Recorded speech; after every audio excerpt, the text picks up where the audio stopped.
You using your data. What's wrong with you? That's probably why.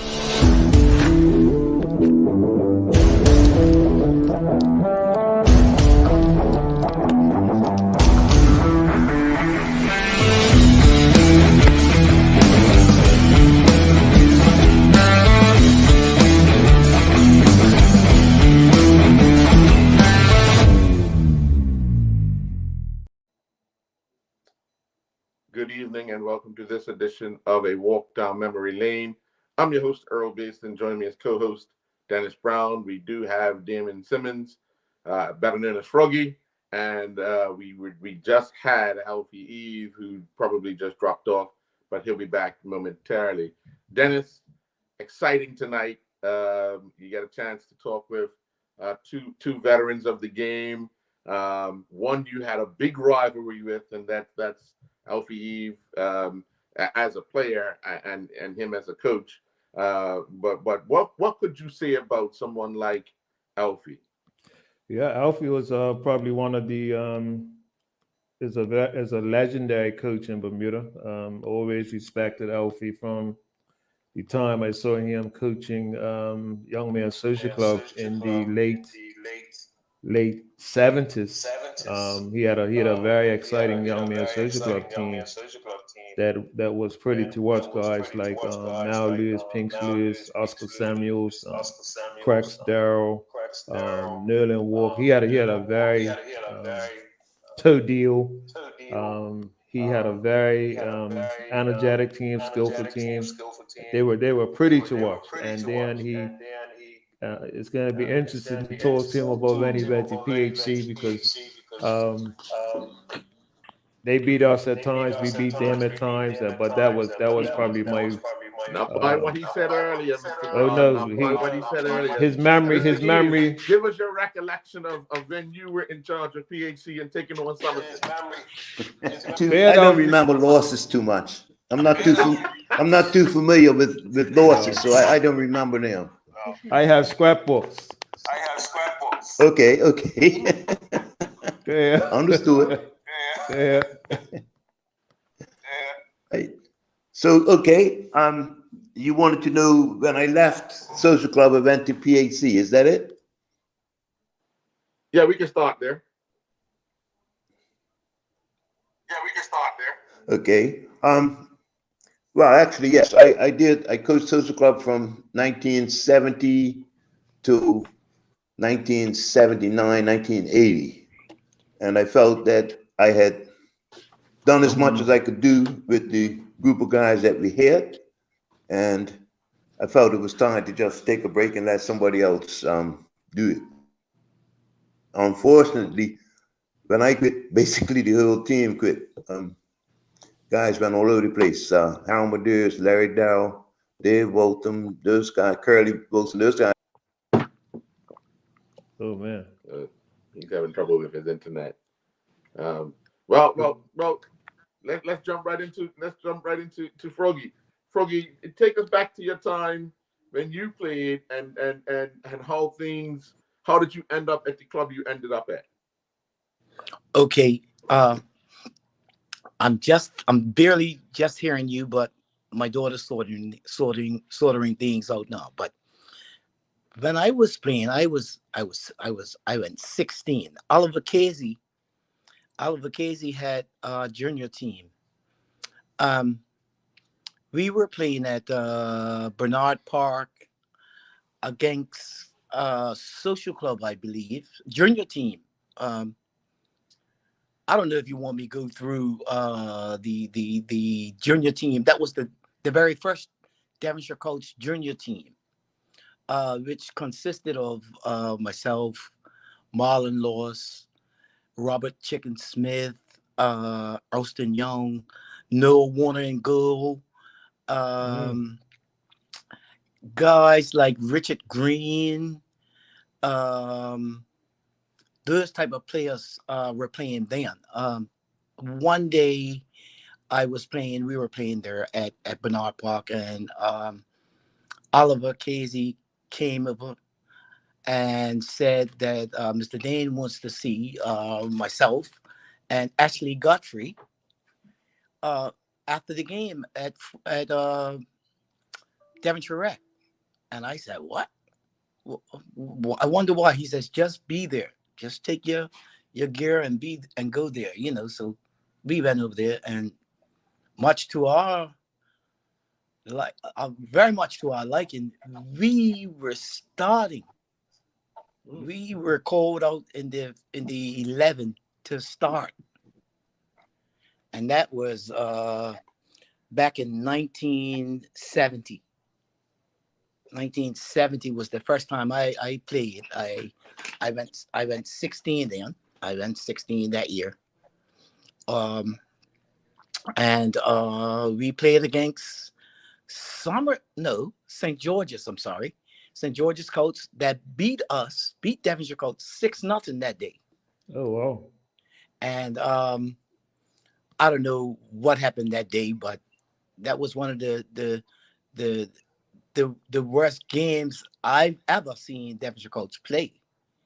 Other than that, we pretty much ran things. Let me say it like that. We had a very, very good team, which consisted of Dan, Oliver Casey in goal, myself right back, Larry Smith left back, Marcus Douglas center half, along with David Fabric. In midfield, Willis Kane, Gary Darrell, and I think it was Hubert Douglas.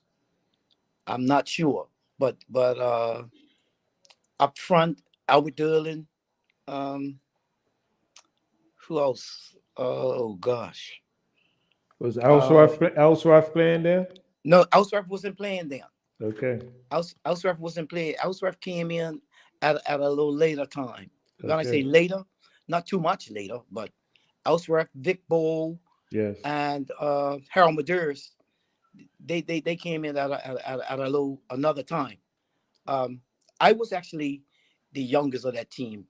Of course, those guys are maybe 5, 6 years older than I am, but Right. I was the youngest of that team then.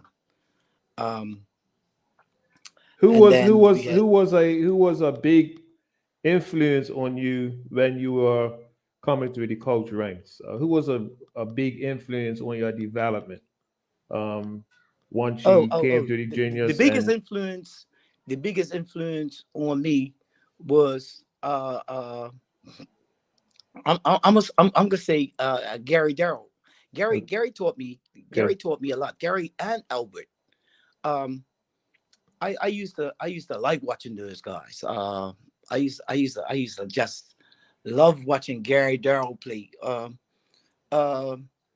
He just, and he wasn't even playing where I played, because I'm a defender, but Gary was a no nonsense kind of player. Him and Willis Kane. Willis Kane was, oh boy. Oh, I don't know if you've ever seen Willis. yeah, Dennis. I watched Willis. You did? Yeah. Okay, Willis was a player you had to follow. You had to follow him to get the ball from him. He kept the ball very, very close to him. He was a brilliant player, man. I remember Gary, Mr. Daines telling us guys, if he had 10 Gary Darrells and Willis Cairns, we'd be something else. He used to always say that. But he always had a good team, Mr. Dane. I wouldn't dare call him Dick, although I'm old enough to know. Right. But he'd laugh at that. But I had a lot of respect for those type of players. They taught me a lot. I left Devonshire Colts. Let me tell you this. Oh, I didn't realize if I can. Yeah, I yeah, left yeah. Devonshire Colts Sure. and went to play for PHC. Oh, wow. Because my father played for PHC. Yeah. I went up PHC and they set me on the bench. And I was 16 playing with the national team then. Whoa. And they set me on the bench for a long period of time. And I left before halfway through the season and went back to Devonshire Colts. Okay. Went back to Devonshire Colts. Didn't even finish the season with PHC. My father wanted me to play, and my mom told me, "Don't do it. Don't do it, Damon." Yeah, And pay I said, "Mama, attention, but mom, that's man. my daddy. He wants me to play. Don't do it." And that was like one of the first times that I didn't listen to my mama. I didn't. I always Right. listened to her, but I didn't listen to her at that particular time. And I went up there, and they did that to me. And I found out. I'm gonna tell you guys this. I found out that Ed Dorm was the coach then, and Bumby Simons, Neobs Lewis. I can remember uh, Dick White, and them running over to him and asking him, "How come he doesn't play? How come you don't play this guy? This guy's is good." So Right. Bumby must have stepped in and said, "You know the reason why you're not playing him? Because his daddy kept you out of the team that we were playing." And I said, "What?" Oh wow. Oh wow. Oh Yeah. wow. So that was something that I found out then, you know. Oh wow. But I'm gonna let somebody else get in now. Well, If there's nothing else you want to Alfred ask. dropped off, Alpha's so not here. Alfred dropped off, so you're gonna hang around for a bit. Good, Dennis. So believe it or not, my favorite player actually came from Devonshire Colts in your team, and that was My team, in your team that was Marcus Douglas because he played the way Marcus, I like. yes. He played the way I like to play at center back because he was like an attack. Yes. He liked to keep possession, but he also liked to venture forward to help the attack at times, and that was Yes. he was Yes. definitely my favorite player. Although Marcus watching was you, yeah, go ahead. Mm. Good. You're talking about Marcus? It's freezing a little bit. Dennis Marcus was like a big brother to me. Like I used to have his car and everything, you know. Yes. I'm not hearing you guys. Good. Yeah, we can hear you. Good. Sorry. Good. We can hear you. Go ahead. You're talking to me now? Because I'm not hearing you too good. Okay. Like Marcus was like a big brother to me. Actually used to have his car every weekend. Had girlfriends then. You know how it was, Dennis. I That our can't girlfriends remember. would I need can't remember. transportation. I can't remember that. and so I used to have his car every weekend, clean it and go, you know, wherever. Right. We had a great time back then. Football was like we ate, drank, and slept football. Yep. It was completely different from today. Yeah. We actually couldn't wait to play for the national team, man. Couldn't wait. Um, Alan, the coach. Alan Car- Jones. Alan Jones. Alan Jones. Yeah. Alan Jones, Bern Fisher, those guys, they were coaches. Graham Adams was before us. Graham Right. Adams was the first coach to actually bring in the mini micro league, you know. Yes. They started that way back. I was a little boy then, like 9, 10, you know, when we were playing that from those guys. I actually have a picture of the team that went to Guatemala. Pepe Deal, Gary Darrell, and Baba Daniels, those guys. I remember that as clear as just like it was yesterday. I can remember being up National Stadium watching those guys. They were a phenomenal team, man. I'd never forget that. I'd never forget that. And ever since then, I really didn't want to play football. I went to Sound Secondary, and I didn't want to play football at all because I used to sing. See, I was singing, and Battle of I'm the gonna tell you groups. this Battle of the groups. if I can. Battle of the groups. And Mr. Dan saw myself and Edgar Smith playing, and of course Dwayne Trix Richardson was in my class as well. And I'm gonna tell you this, Dennis. Dwayne should have been playing with Devonshire Colts. I don't want to hear Dwayne that. actually came from Roberts Avenue. You know that? Yeah, I know that. I know where he came from. Oh, so we went to primary school in Prospect Primary together, Dwayne and I. Yes. And Dwayne's dad took him Somerset at a young age, and I think his sisters and all were Somerset people. They were born up there, but Yeah. Dwayne wasn't. Dwayne went to Prospect Primary, and when we got up Somerset and got back together again, we had a great team up Somerset that beat Prospect boys. It was Churchill then, Churchill, or right. Robert Crawford. Yes. No, it was the Churchill. It was man. Churchill then.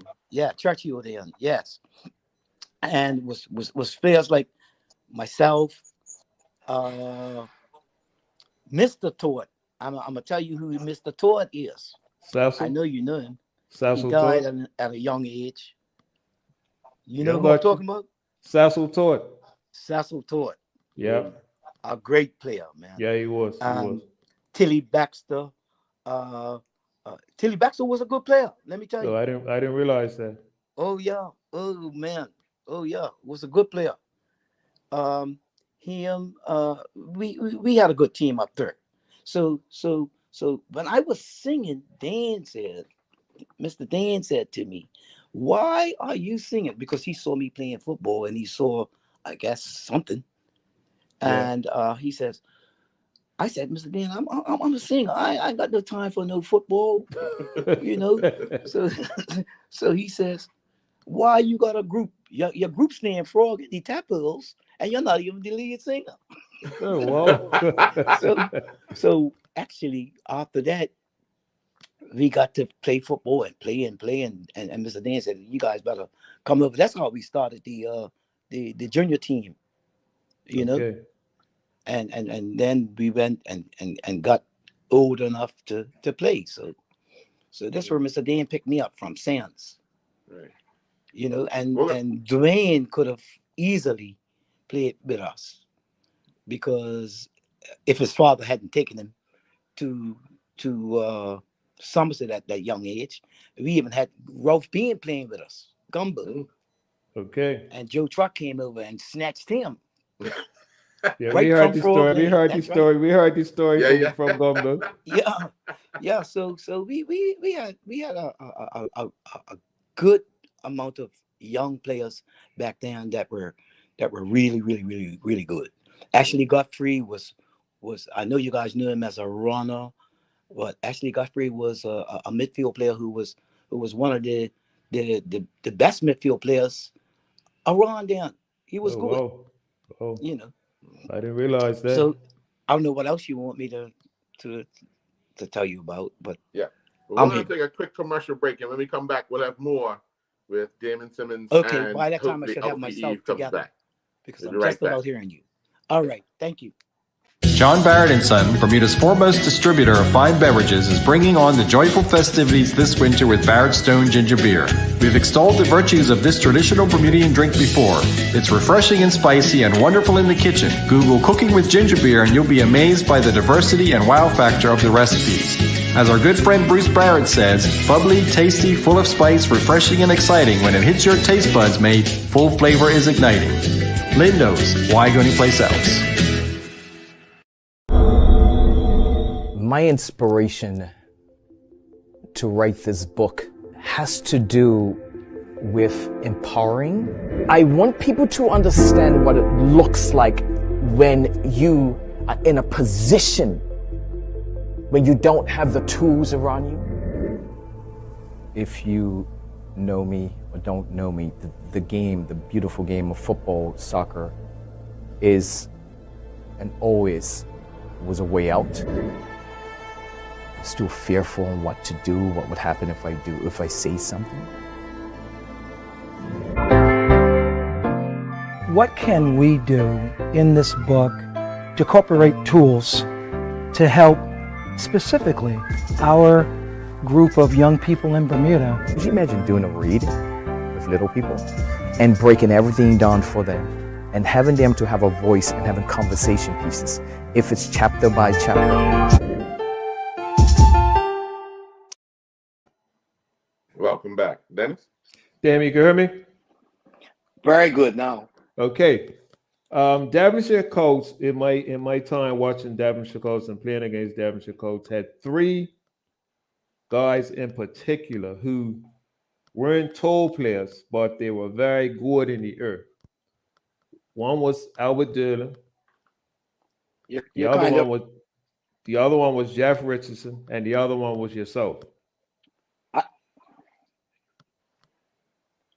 Okay. You were exceptional heading the ball. You were exceptional player heading the ball. That's yeah. Yeah. Okay. I think it's kind of breaking up a little bit, but I've got you. Yeah. You can't be taught that. When I say you can't be taught that, can you hear me, Dennis? Yes, we can hear you. Yeah, we can hear you. Hello? Yes, we can hear you. Okay. We can hear you. But you can't be taught that. When I say you can't be taught that, you can get all the aspects of heading and stuff right, but it's got to be in you. It's all about timing and arching your back with your shoulders, your arms are lifted up. You see, I'm only 5'7", and I remember going up against Mr. Horton. I'm gonna call him Mr. Horton because I have a lot of respect for him. I can call him Randy, but I like to call people, I give them their due. Mr. Horton was phenomenal. Yeah, he was a giant of a player, and I remember. I'm gonna tell you this too. I remember one day at, I believe it was Devonshire Rec, we were going up for a bowl, and I go up way before the opponent even starts to leave the ground. That's how I did what I did. If you go up before them with your arms out, they not only give you a lift, but you're already up, and they keep you up there for a while. So that is something that you got to know how to do. You can't be taught that. When I say you can't be taught that, you can tell people about it, but you have to really know what you're doing. And that was in me, and I think I got that. My father me that, but a lot of people told me that my dad used.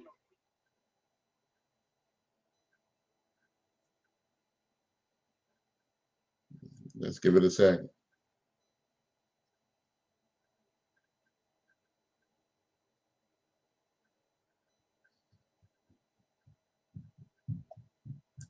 All right. Well, Dennis, while we wait for Damon to reconnect, what are your recollection of playing days against Devonshire Colts? Yeah, Devonshire Colts always had a very dynamic team, a team that always liked to play football. The two of my best players that I used to watch was, like I said earlier, Marcus Douglas and Lorenzo Simons, who taught me so much when I came into the national team at 16. Okay. Am I back now? Yes, we can hear you. I think I'm back. You're back. Yes, we hear you. You can hear us? Can you hear me? We can hear you. Can you hear us? I hear something. I hear some funny noise. I don't know what that is. Yeah, we hear That'll you. be me. Can you hear me now? Can you hear me now? You hear that, guys? I don't know what I'm doing. We hear you.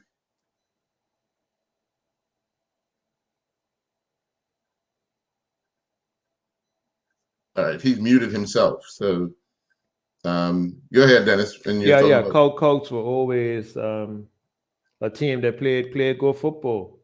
You know, although they were unfortunate to come up against in my playing time, was a good Somerset team, a good PHC team. Like in the early '80s, like I said to Alfie early in the '80s, it was between basically between Somerset and PHC.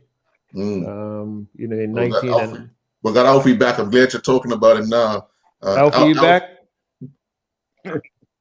Yeah, I don't know what's happening with my phone, but it keeps dropping out. Okay, So we're returning. We'll enjoy the time we have with you. Taking over at PHC. Obviously, yes. you worked alongside Nibs, and then taking over at PHC. What was the one thing that you wanted to be consistent with? What was sorry? The one thing you want to be consistent with. I just wanted to consistently win. And when I say that, we spent, as coaches, we spent a lot of time at PHC in the trenches. Our aim was to build a winning mentality, but also appreciating that if you can't lose, you can't win. And I really didn't want to take over from Leroy. I had told him a year before that I was finishing. Right. And he said, no, you can't finish because I'm finishing. And I'm the president, so what I say goes. I said, okay, fine. So with that, I took the team over, and I had it for a year. Jack Castle was my assistant, and we won everything that year. We won league, we won that league, we won FA Cup, we won friendship, and one thing that Leroy didn't do as a coach was to win the FA Cup. So I think I superseded him in accomplishing that. And I turned the team over to Jack. We were, like I said, we had four major trophies in our cabinet, and for some reason, things just fell apart that year that Jack was in charge. But I had some threatening times at PHC, really threatening down. Like I said, we had a bunch of guys that were the best footballers in Bermuda, but we were like a choir. If everybody sang in unison, we sounded good, and that's what we were attempting to do. We had the standouts: Kenny Burt, Sammy Swan, Frank May, those type of players, Bull Anderson, those type of players, Kevin. You know, we had the standout players, but basically, we set a plan from the start, and we just stayed with it all the way through. Obviously, fitness was a key part of it because, like I said, we had Eddie Wilson, and we just told Eddie, look, your only job is to get these guys fit, and we want them fit for a season, not just, you know, 1 or 2 games. So we achieved that consistently because we suffered very few injuries actually through the course of about 4 or 5 seasons. We didn't have very many injuries, and we played a lot of football during that period. We had the CONCACAF competition and all of that. So we played a lot of football over a 4 or 5 year period. And I think the players accepted the challenge and decided that they were going to, you know, fulfill our dreams and wishes. Yeah. One thing Dennis talks about a lot is that when Somerset wanted to made the challenge to win the league, he talked about they had to be fitter than PHC, and they worked hard in the summer months to get ready. Give us some insight into what Ali was doing with that PAC team, because basically everybody said it for years and years. PAC was the fittest team on the island. Well, what we done was we always started our preparation the week before cup match. We done that every year. So if cup match was the end of July or the beginning of August, we were in the week before that. And from that point until September, the players never saw football.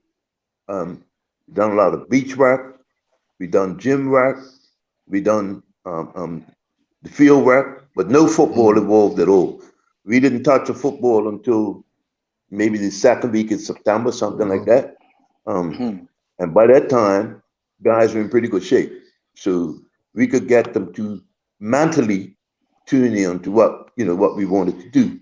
And it was a situation where every training session, the warm-up period was at least a half an hour. So they had to work an half an hour warming up before they even saw the ball on the field. So that was one of the things that we emphasized, realizing that it was a tough division. And like Dennis said, Somerset and North Village were our main enemies. So, we had to overcome them if we were, going to win any type of trophy. Right. And we took it stage by stage. The first thing we said, you can't win the league if you're not playing in the Dud League at Christmas, because at that time Dud League was played at Christmas. Yes. And it was the top 4 teams, at the Christmas break. So if you were 5th, your chance of winning the league were gone. You couldn't win the league because you're not going to make up that type of ground in the second half of the season. So as a result, that was our main aim, to get into the Dud League competition, and whether we wanted or not didn't make a difference. But we at least we were in the top 4 by the Christmas break, and that was a stepping stone that we required to challenge for league honors, and we put emphasis on league honors because the best teams in the league. Knockouts. Oh, yeah. You don't have to be the best to win a knockout. And I'm not downplaying an FA Cup or a Friendship Cup or anything like that. But any team could win this. It's just about the luck of the draw and how it goes, during that tournament. But to win the league, you got to be consistent over the whole period, the long haul. From day one right to the end of the season. Yeah. So that was our emphasis at PAC. That's how we felt that we could achieve success. Sure. What we're going to do is we're going to take another commercial break. When we come back, Dennis, you could jump in with Mr. Eve and Mr. Simmons. We'll be right back. We're spotlighting a Bermudian company who produces staple foods and other essential products that are integral to our Bermudian way of life and are surprisingly affordable. Bermuda's Best products started out in the late 90s with Bermuda's Best codfish, which definitely got your attention. Then came Bermuda's Best mayonnaise, matching the heavy hitters in flavor and true to the Bermuda Best formula, low in price. Further diversification has ensued, resulting in the inception of Bermuda's Best concentrated laundry detergent, a special feature this month. Lindo's, why go anyplace else? My inspiration to write this book has to do with empowering. I want people to understand what it looks like when you are in a position when you don't have the tools around you. If you know me or don't know me, the beautiful game of football, soccer, is and always was a way out. I'm still fearful on what to do, what would happen if I say something. What can we do in this book to incorporate tools to help specifically our group of young people in Bermuda? Could you imagine doing a read with little people and breaking everything down for them and having them to have a voice and having conversation pieces, if it's chapter by chapter? Welcome back. Oh, Mr. Eve. Alpha's going again. He's back. He's back. He's back. Go ahead, Dennis. Alpha, you can hear me? Unmute. Yeah, you got your mute? mic. There you go. You can hear me, Yeah, Alpha? I can hear you guys. Okay, Good so Yes, I can hear you. one other question that intrigued me was that social club team that you coached in the 70s. I remember watching. You had a dynamic forward line in Pinks, Mal. I think it was Webster Mills. Then you had guys like Oscar Samuels, Cracks Darrell, Nerlin Walker. Khalil was one of the forwards. Yeah. That Yes, he was, probably yes. one of the best teams I watched, and I used to watch a lot of football. Tell me about that team that you had at Social Club at that time. Okay. Actually, that team was put together when the history behind it was the Football Association brought in Alan Jones as their national coach. Mm-hmm. And prior to that, there weren't any such things as coaches. There were people that looked after teams. Alan decided to start a coaching course, and he done that, and we had guys that were still playing football involved in this coaching course. And Pappy and myself were invited by the Football Association to travel to Britain to qualify, get our coaching badges. And we done that. And on our return, we were assigned to Alan Jones, Pappy with the senior national team, and myself with the youth national team. So in that capacity, I got to see a lot of young footballers. And of course, I'm saying, look, you guys, you need to come to play for Social Club. So we had some players already there. And then we had guys like Randy Richardson, Nolan, David Furtado, Harold Medeiros, who else came along? Curly Wilson, those type of fellas came in, and we spent a lot of time on teamwork. I've always believed in teamwork. Football being a team game, obviously there's a place for individuals, but in the main, it's a team game. So we put this team together, and I was a bit disappointed, to be honest with you, at the end of my tenure at Social Club, because I felt we should have won a lot more than what we did. But like you said, we were pretty to watch, and Sumser gave us some licks during that time. I can verify.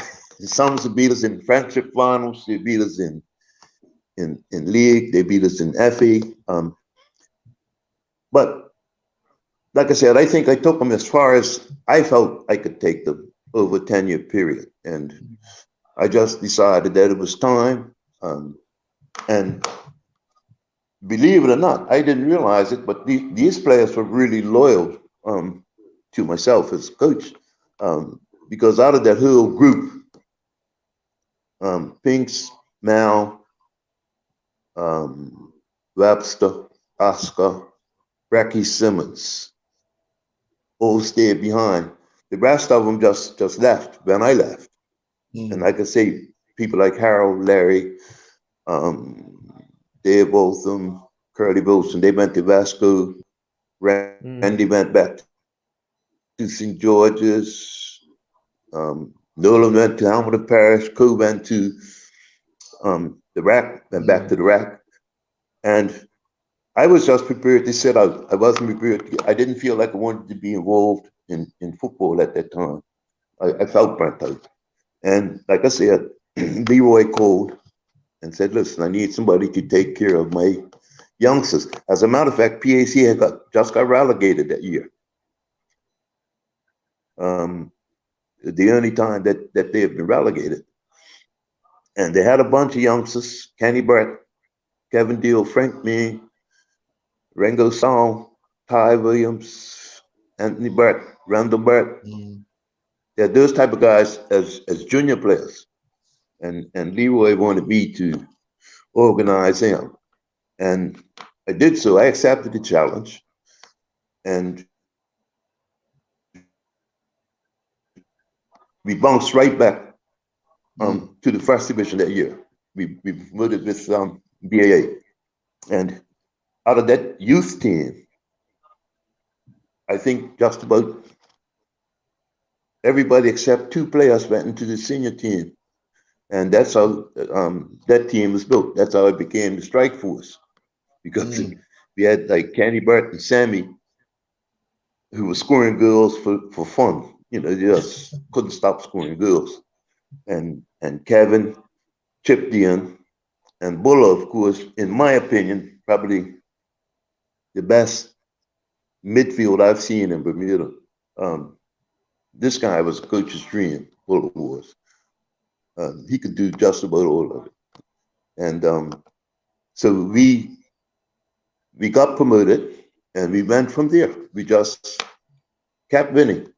And that's the legacy, I think, of PAC. And we try to do it from the youth all the way up to the seniors. We had a great bunch of youth coaches back in those days, guys that were disciplined, and school teachers amongst them. So, you know, they knew the deal. And as a result, I'd like to say, we built some successful teams at PAC. Yeah. Damon, you can hear? Damon? The other thing we used to do. Damon can't hear? Damon, you can hear me? He's sleeping. He's sleeping, man. Yeah, he can hear us, but we can't hear him. I can't hear you now. Can't hear you. Yeah, we can't hear you.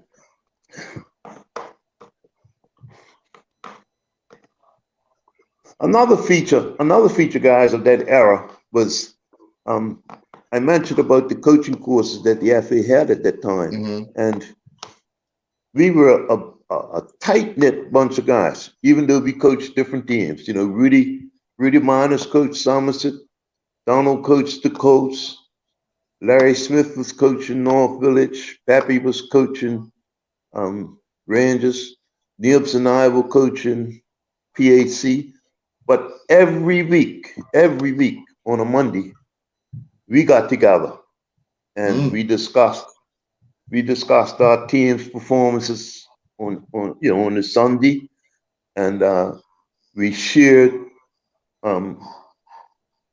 problems with one another, and we helped one another.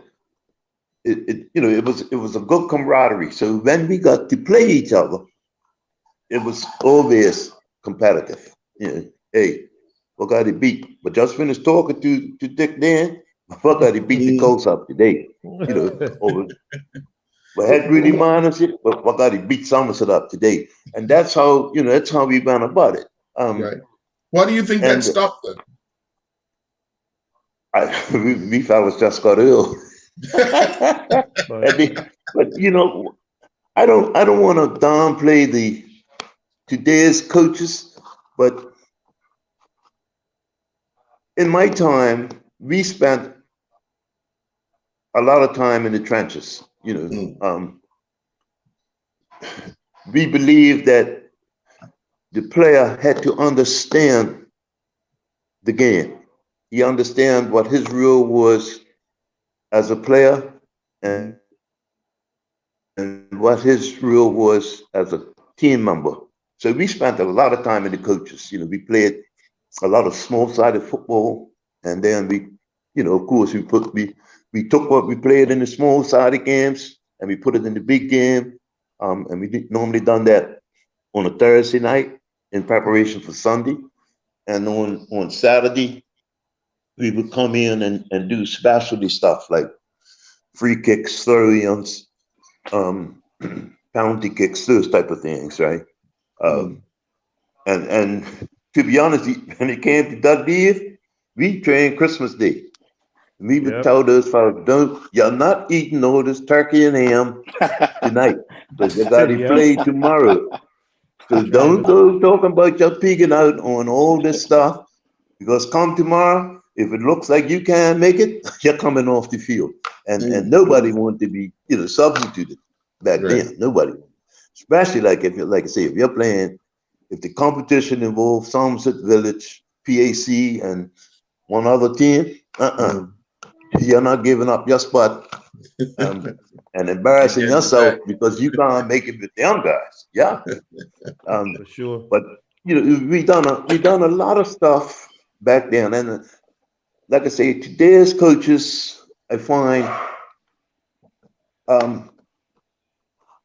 the emphasis is on getting qualified to coach, right? But the paper does not qualify you. You can achieve the paper, and if that's the rule of the association that you need to have a coaching certificate to coach, fine. But the paper doesn't make you a coach. You have to have the feeling, you have to have the understanding, you have to be a manager, you have to be everything, right? And most importantly, you got to be prepared to put work in. You just can't come to the pitch and say, okay, you six go there and you six go there. Let's have a little game. That's respect players. We used to have a saying at PAC.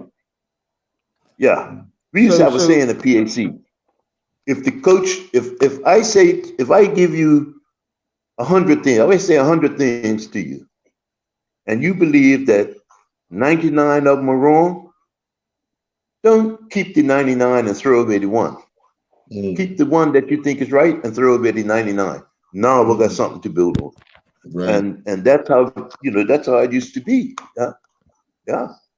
But I have a question for both of you.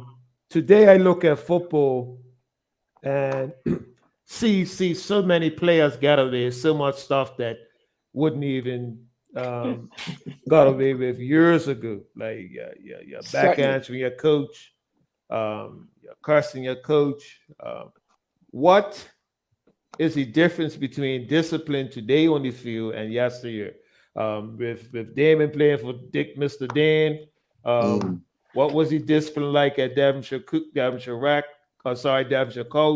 And Alfie, what was the discipline like with you at Social Club and PHC? What was the discipline like? Good. You want me to take that? Want me to take that first? Good, Damon. You can start. Okay. The discipline with me at Devonshire Colts. I don't know if you guys know Mr. Dean. I told Lorenzo, Jeffrey, and all this. They're younger than I am. Right. And I told those guys, you caught Mr. Dan late. You caught him late. Let me tell you something. What Mr. Dan was. Mr. Dan was, and still is, a hands-on person. Mr. Dan would go upside your head and tell you, go call your daddy and tell your daddy, I been upside your head. That's how he was. Right. Mr. Dan would take a hold of you, man. I'm telling you, literally take a hold of you. And beat you up, man. The guy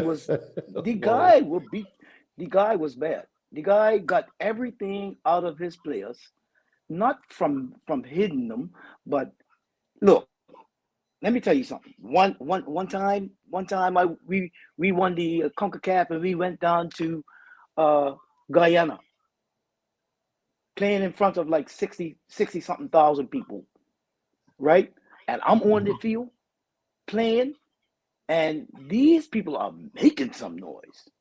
But Mr. Dan will not shout, but talk in his soft voice, Damon, that's your man. And like out of all of those people, you know, and I'm way on the other side, I could hear this man. You knew that he was talking to you, man. You heard him, man. The guy's voice was a soft, gentle voice, but he demanded respect. And if you didn't get no respect, give him respect, you ain't no way you could have made that team. No way. The guy was just somebody that you loved to play for because of his demeanor. He was a very subtle gentleman, man. And don't take his softness for granted. Yeah. Right. You don't take it for granted, because he's tough, you know. He's a tough little man, man. Let me tell you. So I had the utmost respect for him. You know, the utmost respect for him. If I played under anyone else, I gave him the same type of respect because I knew what I was accustomed to. So any other coaches, national coaches, that's the same respect they got from me, because I'm used to being and paying attention to my coach. My coaches, all of my coaches got respect from. If you were a Devonshire Colts player, you better show them, because I'm gonna tell you, you guys just don't know. You don't know how Mr. Dan was, and he demanded the respect that he got from every player that he had. I can remember this man, this giant of a man, right? Taking a hurl of I'm not calling no names. Taking a hurl of a player and going upside his head, whack, because he wouldn't give him the ball. I remember Richard and Robert Calderon. I'm calling their name. They were over Devonshire Colts training ground, Frog Lane, and they were playing with the ball, no problem. But when Mr. Dan says, "Hey man, just that as soft as that, hey man, can I have that ball?" And they looked at him and said, "Man, you're not getting this ball. Maybe you think you are." And he trotted over to him, and they were both side by side. And he slapped them both with one slap, man. I'll never forget it. Wait till I see talk to Richard and Robert. He slapped them both. They didn't let us know that. I'm telling you. I said, Mr. Dan. Mr. Dan says, hey, now go. And then he said, go call your daddy and tell your daddy I'm right here. But these are my balls. And that's the type of guy he was, man. He didn't take no nonsense from nobody. I'll tell you. But you gave him all the respect that was due, because he was a real coach, man. Then I say a real coach, like you had to like him, you know. I remember us playing with Social Club, against Social Club one night. I'm sorry, Mr. Eve, but I gotta tell this story. Social Club had us 3-0 first half over Devonshire Rec. 3-0. Mr. Dan came halftime, came in that changing room. Poke Richardson, Mr. Kenneth Richardson, and Joe Stevens. Those guys were Devonshire. They were like a coach too, you know. But both of them taught. They all taught at Sam's. They all taught at Sanders Secondary. And those guys used to prepare tea for us at halftime. Mr. Dan came in there, turned over the table of tea, and said, "Nobody's drinking nothing. Nobody's getting nothing to drink." And told Albert Dillon, I'm gonna tell you, told Albert Dillon and Marcus, if you don't get back out, they took off their jersey. Mike Dan told, put that jersey back on and get outside on the field and play the type of football that you're accustomed to playing. Do you know when that referee blew the whistle, Marcus Douglas took the ball from the center circle, dribbled all the way through everybody and scored. We won the game 4-3. 4-3. I'll never forget that. I'll never forget that. That's the type of coach that he was. He'll pull this out of you, man. He will pull the game right out of you. And if you're playing nonsense, he'll let you know about it. Not only let you know, but give you a couple of hits too. Yeah, he was strict, man. Yeah. He was really, really strict. I'm gonna tell you now. And that's how the Devonshire Colts became the type of team that they were. Like guys today, well, I don't know if they're doing it now still, but I remember when guys used to smoke weed and before a game, like younger players. I'm not talking about my era now, not our era. Guys Right. smoking weed and drinking before a game. Why are you crazy? Hanging out before a Hanging game. out late nights Yeah, before a game. yeah. Dennis, I'm gonna tell you this much. One night, myself, Noel Warner, Edgar Smith, Ashley, young players, Ashley Guthrie, we were on spinning wheel FA Cup semi-finals was the next day, and Friday night or Saturday evening, we hung out for a little bit. We'll be home by 10. Somebody said, Mr. Dan's coming up these steps. But Dennis, I don't know how we got out of that place without nobody seeing us. We thought. But the next day, we were all at the rec, changed up. You know, he had junior players dressed and said, well, I said, who's these guys? Mr. Dan said, you guys ain't playing today. Weren't you out hanging out? Weren't you hanging out somewhere? I said, how does man know that? But he caught us, man. That's right. And he put junior players in before he played his best players. Wow. That's right. Yeah. That's the type of player coach he was. How you expect to play and you're out somewhere nights doing whatever you're doing? We were really dancing. We wouldn't dare be out drinking or nothing like that doing up before a game. And we were too young for that. But we were around there. But so that's the type of coach that we had back then. You know, a coach that was like your daddy, man. You know, he was like your father.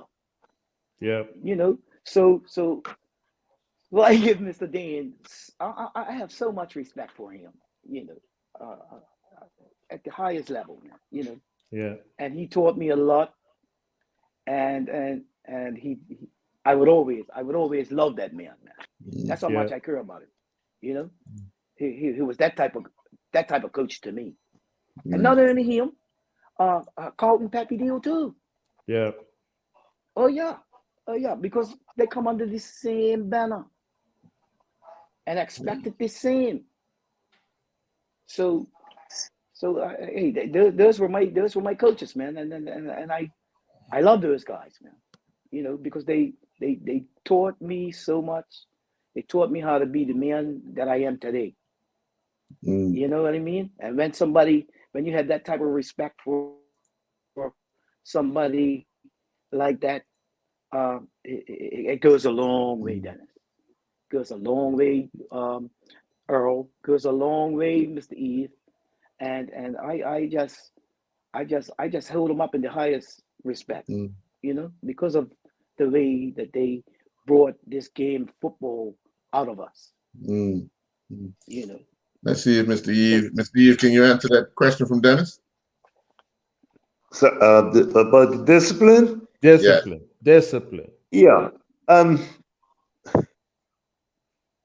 Discipline, in my opinion, is mandatory in a team sport or any type of sport. You have to be disciplined in order to perform.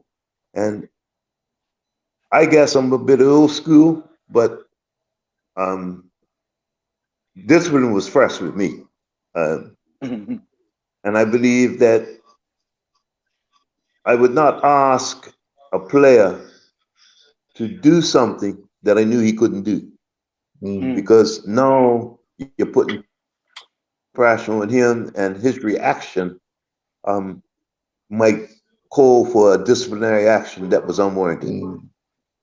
But having said that, like Damon was saying, players have to take responsibility for the actions.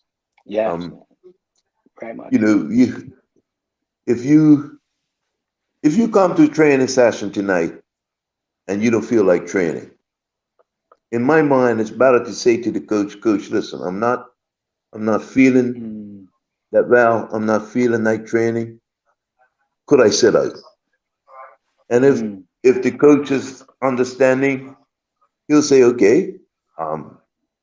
Because if you get on the training pitch and you're not in the mood to train, you're going to disrupt the session. So you have to have that type of discipline to understand that it's not just you here. This is a team sport, and I'm accountable for 10 other people or 11 other people or 12 other people, not just me. We used to stress at PHC, rare cards. Okay, we used to stress that. If you got a rare card, don't expect to be playing for a while. Never mind, in those days, you got a rare card, you got 3-game suspension. Right. That didn't mean nothing to us because that's right. We always emphasize that if you got a rare card, you're letting your team down. You're now putting them under pressure. You're asking 10 people to do 11 people's work, and it's not fair. So we used to be able to get the players to understand that.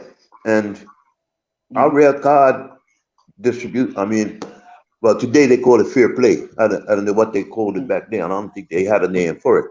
But I know for a fact that PHC was one of the top teams in the area of these rare cards in a season. Yes. Because we didn't accept it, and we didn't want the players to accept it. You know. The other thing we used to emphasize is the referee is in charge of the game. He's human.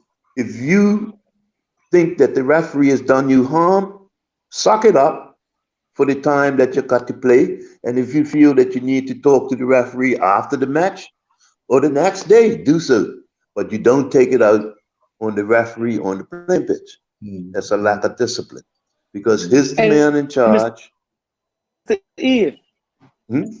Sorry. Yes. Elf, I want to get in before I forget this. Rare cards. Go ahead. Rare cards at Devonshire Coates. You just said it. You missed 3 games. Regular 3 games, but at Devonshire Coates, you missed 6. You couldn't play for 6 games, man. And let me tell you something else. If you wasn't good enough to get back in, it was rough. It was rough. So you, if you ever got a rare card with Mr. Dean, that was 6 games. 6 games, man. And think about the guys on the side who's trying to get in the team. Yep. You understand what I mean? Okay, go ahead. I just wanted to let to say that. Okay. Go ahead. I don't know if Sammy Swan is listening to this broadcast tonight, but I'm going to relay an incident that happened with him. He got himself into some trouble on the field, on the pitch, and he was being disrespectful to the referee. He didn't get a real card, but we could see from the sideline that this boy is going to get himself in trouble. And I said to Leroy, I think we should take Sammy off before he gets sent off. Leroy says, no, leave him. Let him get sent off. Right? And I don't know if Sammy heard that or not, but he never got sent off. But when the game was over and we went in the dressing room, Leroy said to Sammy, my boy, your conduct today was unacceptable. So for the next week, don't want to see you. Just don't want to see you. You're Yeah. not coming around here. You're not even going to frequent the club. Yeah. You're not coming.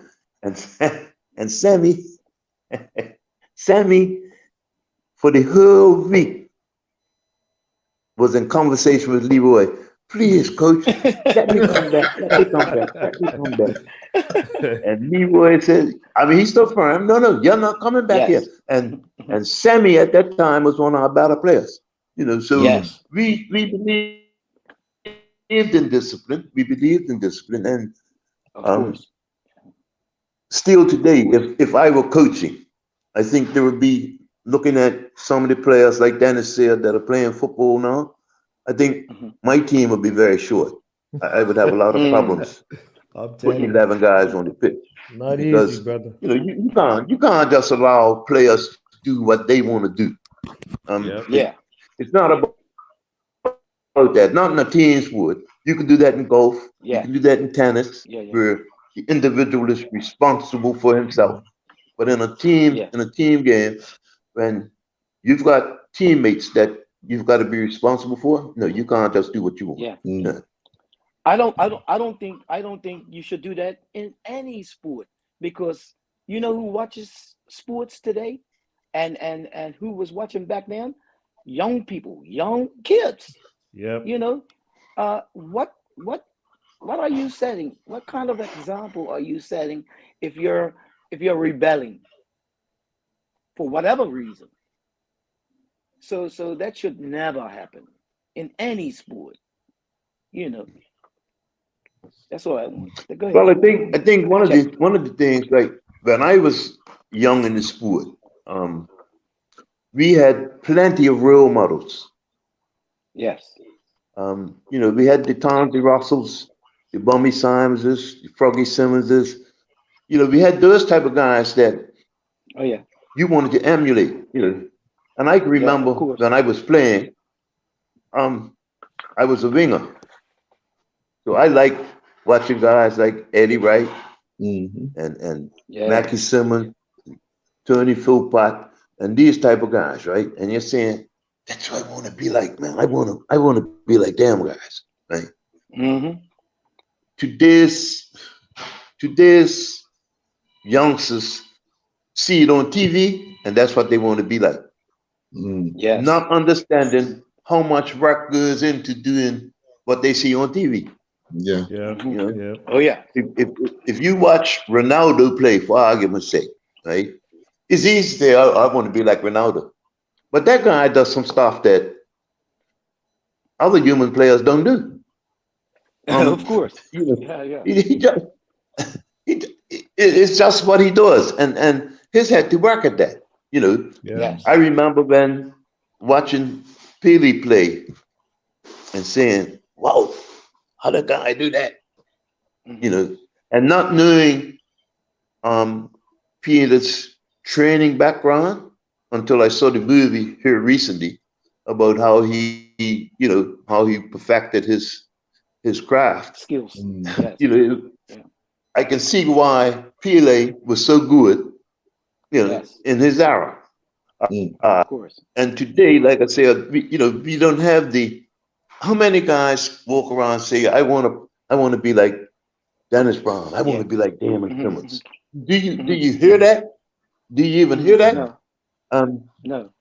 You know, and that was, I think, is a big difference in the way the game goes today. You know, aside from the lack of discipline, you know, it's like Dennis says, anybody can be a star today. The newspapers make you a star, but in my day, you had to earn that right. You know, you had to earn. Of course. Yeah. Yeah. Dennis, any final question? Yeah, my last question to you guys, to both of you. You both have memorable games. So, Alfie, what was a memorable game for you? Your most memorable game as a coach, and Damon, what was your most memorable game as a player? Go ahead, Alf. Oh, memorable game. My word, I had a few of them. It's one game that sticks out. We were playing in the CONCACAF championships, and we had played the the team from USA here in Bermuda, and we beat them 1-0 up at PAC Stadium. Mhm. And we had to return to San Francisco to play the second leg. And they changed their team completely. I don't know where they got the players from, but they were in the same team that played in Bermuda. As a matter of fact, the goalkeeper, his name, I lost his name now, but he was the USA's national goalkeeper at that time. And for 89 plus minutes, we played football in PAC's 18-yard box. Oh, wow. The ball never came out. And for some reason, they never scored a goal. And it was around the 87th or the 88th minute, Mike Deal managed to get his foot on the ball. And the only PAC player not in the 18-yard box was Kenny Burke. And the ball found its way to Kenny. The goalkeeper from USA was on the halfway line with Kenny. And Kenny found this ball, realizing that the goalkeeper was up there with him, just chipped towards the goal. And the ball bounced about 3 times and went to goal, and PAC won the game 1-0. And I'm saying that was not supposed to happen. I have never seen that, never seen anything like that before, and I know I ain't gonna see nothing like it again, because those type of things just don't happen, man. Yes. Yeah. Oh, okay. For me, my most one of my most memorable. I've had a few as well, but one of them was when I wasn't even playing with Devonshire Colts, because I had left PHC and went back to Devonshire Colts before halfway through the season, and I was a guest player with Devonshire Colts against Jamaica over at Devonshire Rec. Devonshire Rec. Over at Devonshire Rec. Skill Co. They beat, well, then it was, you remember, it was a Christmas break, I believe, and they beat the national team, and they also beat the league leaders at the time, 1-0, and we were playing them because we were eligible to play them, I guess. I don't know why we played them, but we played them because we were one of the top teams at that time. And it was over Devonshire Rec. What had happened was I scored a double kick, missed the ball with my left and walled it with my right, went in the goal, and everybody went crazy, including the Jamaican fans and everything. They actually were upset that we had scored against them, I believe, and the game was abandoned. I don't know if you remember that, Alfie. The game was abandoned. Yep. They chased after myself and Edgar Smith and Mr. Dan. Our whole team ran off the field, and the Jamaicans were running after us. That's how bad it was. Yes. I don't know if you guys remember that, but that's how bad it was. And it was memorable for me because I was afraid for my life. They had knives. I'm telling you, man. And it wasn't a good thing. I think FIFA did something to that team. Something happened anyway. But we got off the field, and that time the bar at Devonshire Rec had that door right to the front there, Alfie. Yeah, yes. To the front. The bar door was always to the front there. Well, I got lifted up the top of that door to the changing room up top. That's how I got to the changing room. So that was memorable for me. That was a time in my life that I'll never forget. I'll never forget that. And Mr. Dan was hollering for myself and Edgar to get those boys, because we were the youngest on the team at the time. And it wasn't good for Jamaica, but and it wasn't good for us either. But that happened. That clearly happened. I don't know if anybody could remember that. But that's one thing that stood out to me in my football career. Never forget. Mm. Well, Dennis, all we can say is whoa. Whoa. Whoa. Whoa. Well, You gentlemen, guys- I want to thank you. I want to thank you very much for taking us on this walk down memory lane. I've enjoyed every minute of the discussion, Mr. Eve and Mr. Simmons.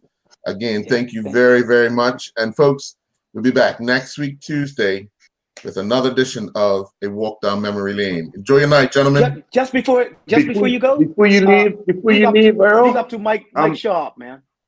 Okay. Mike Sharp was Oh, a yes, player yes, at Devonshire yes. Coast. Yes. Okay? Yes, yes. Mike Mr. Eve? Sharp Yes. was one of our players. Okay. Yes. So to his family, condolences. Yes. Yeah. Likewise. Yes. Likewise. Mike Yes. Thank you, played with David. us. Yeah. All Right. Yeah.